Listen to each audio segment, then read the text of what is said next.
is Frankly Speaking with Muyiwa Afolabi. Ladies and gentlemen, brace yourselves and please receive Muyiwa Afolabi, your practical career success coach. Enjoy.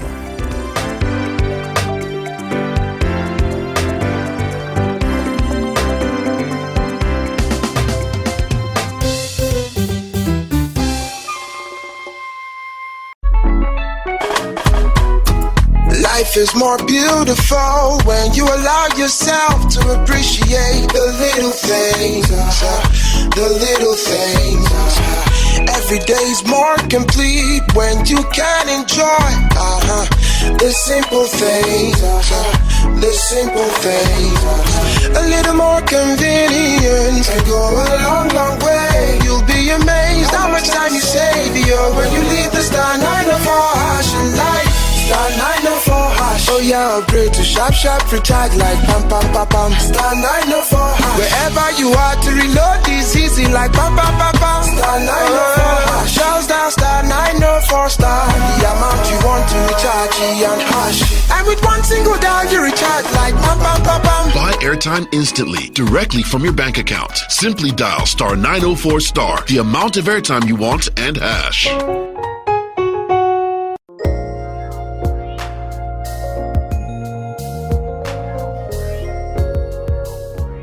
Hello, ladies and gentlemen. Good morning to you all. Hope you're doing great this morning. Welcome to Frankly Speaking, your favorite business and career mindset talk show on radio. My name is Muyiwa Afolabi. It's a pleasure to share time with you again this morning. Today's episode, I want to share with young people who are just starting their career or they are about to begin their career. This one I have titled, Calm Down and Do It. Calm down and do it.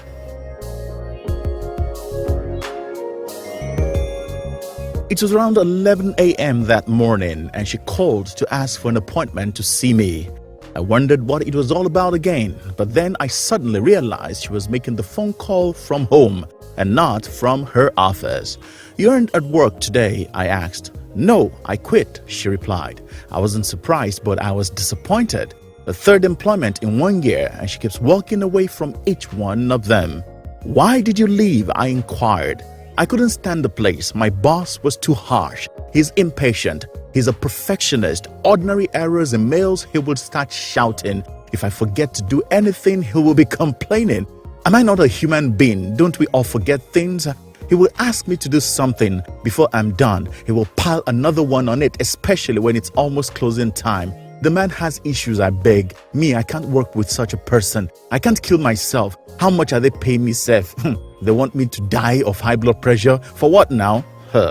This is your third employment in 1 year and you keep living with one complaint or another, I reminded her.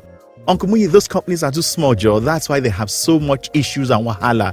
I want to work in a big establishment like a multinational. Nobody will harass my life in a multinational. They have money. They are not hungry people. They won't suck my blood there. Uncle Muyi, help me now, she pleaded. Every now and again, I meet young people who think this way. Their views and opinion about a good workplace is so absurd and unrealistic. Their primary driving force is money. They want to work in organizations they believe will pay well, expose them, and offer benefits they don't really want to earn. They want to work in popular organizations with respected reputation and name, so as to brag to friends and all who matter about the prestige associated with their place of employment. Many young people in Nigeria today are not clear about what a real employment or work situation should be. They just want to show up, do the basic minimum required, and get paid enough money, allowances, and bonuses as at when due. To many, a place of employment is first a meal ticket, second a source of funding, and third improved status from job seeker to employee. They are not truly interested in learning, in growing, and developing capacity, in improving and becoming better. All they want and choose to prioritize is a steady growth in financial reward. Money is the driving force behind most employments today. Sometimes I look back at the crop of management trainees and managers we used to have in multinationals and agencies in my industry about 15 to 20 years ago, and I compare them attitude-wise to most of the ones we have now, and I become worried. The orientation, attitude to work, career culture, and ambition have changed drastically. The passion, the dedication, the commitment, and sacrifice you'll find in younger employees those days are mostly gone.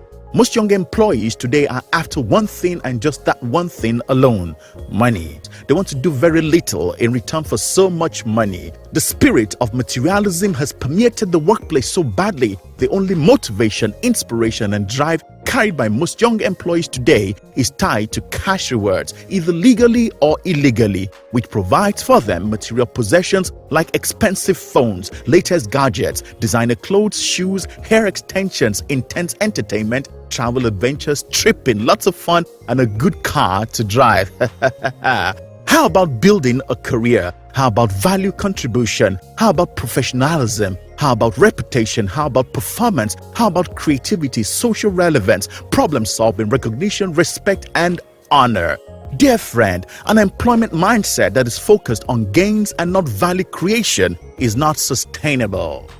As a young graduate seeking employment or a young employee, wisdom is to have in mind a realistic career path, a laid out written plan, a journey through your work life, your career destination, where you want to be, how you want to get there, and when you want to get there. You must determine the peak of your career success right from the beginning. This plan, this strategy, this ambition should then be your guide and compass through your career journey. When you know what you want and you've determined your career journey, you will naturally become smarter, more objective, and responsible with your career. You would realize as you grow and advance in career, money will naturally flow in adequate measures. You will know the organizations you want to work for, the unit or department you want to be in, the professional courses you need to undertake, the postgraduate qualifications you need for improvement, and you'll develop a systematic approach to career growth, development, and advancement. Jumping from one employment to another because of more money or because you can't stand the pressure from a boss is immature and derailing. Seeking for a job in a multinational because you don't want anyone to, as it were, suck your blood is rather low and reeks of irresponsibility.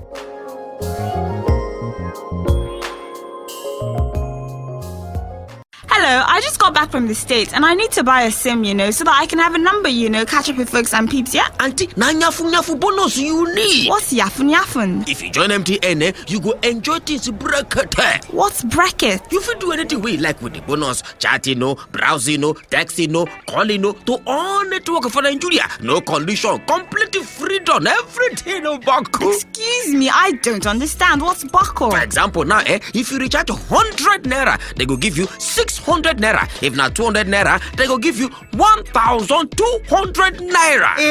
Bros, show me the way now. Get an MTN SIM, activate it, and get 6 times of all your recharges every time you recharge. Also enjoy free data to download, chat, and do much more on MTN Deal Zone. Sister, you be area like this, now you can't deform. Bros, na packaging.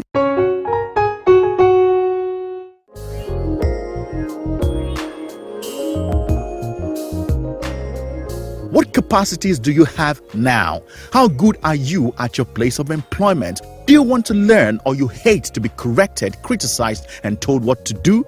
Are you open to learning, or you're arrogant in your ignorance? Do you think you know everything and can do it your own way without recourse to lay down principles and operating procedures? Are you anti-structure? Can you work in a team? Do you respect the views and differences in others? Can you lead people to deliver excellently on projects? Are you maturing? Do you know your boss also reports to a higher authority and is perhaps putting you under pressure because you're making his own work difficult and making him appear incapable by your poor attitude? Do you know one of his deliverables perhaps is to grow you, improve you, mature you, and make you more productive, and you're making it so difficult?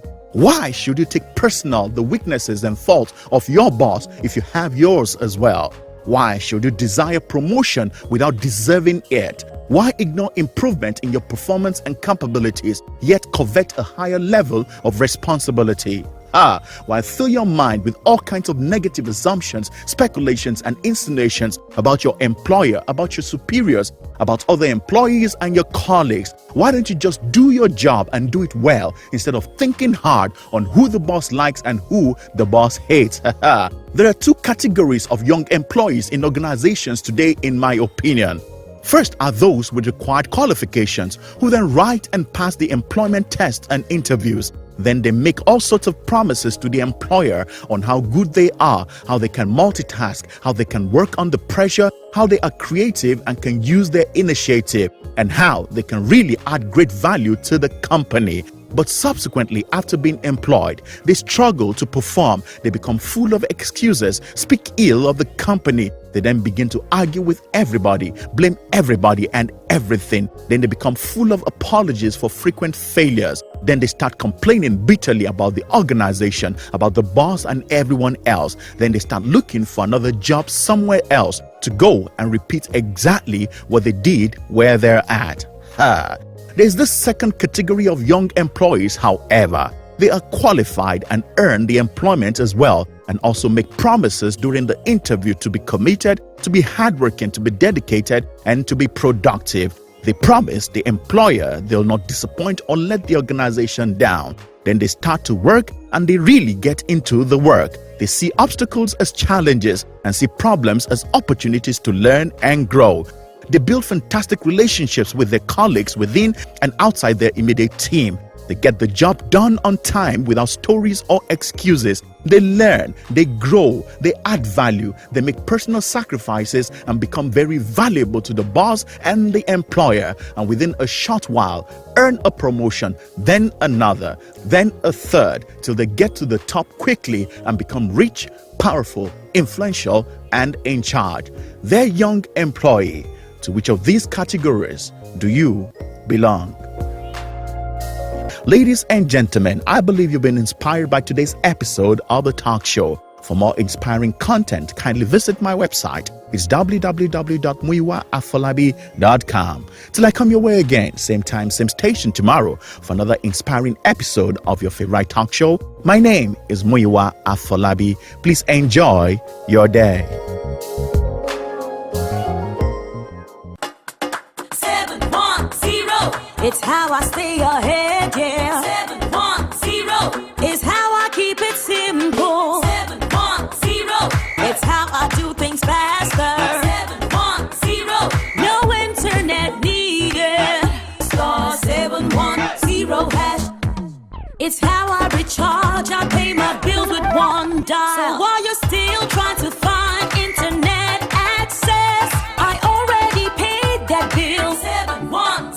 While you're still trying to wait for that app to load, I already loaded airtime. 710. While you're still looking for a token, still trying to log in, I've already done my transfer. 710. Send money, buy airtime, and pay bills with one dial. Dial star 710 hash to open a Diamond Yellow account today. Diamond, your bank.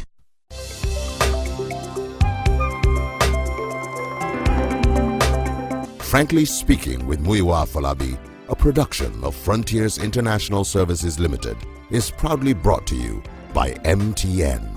Everywhere you go.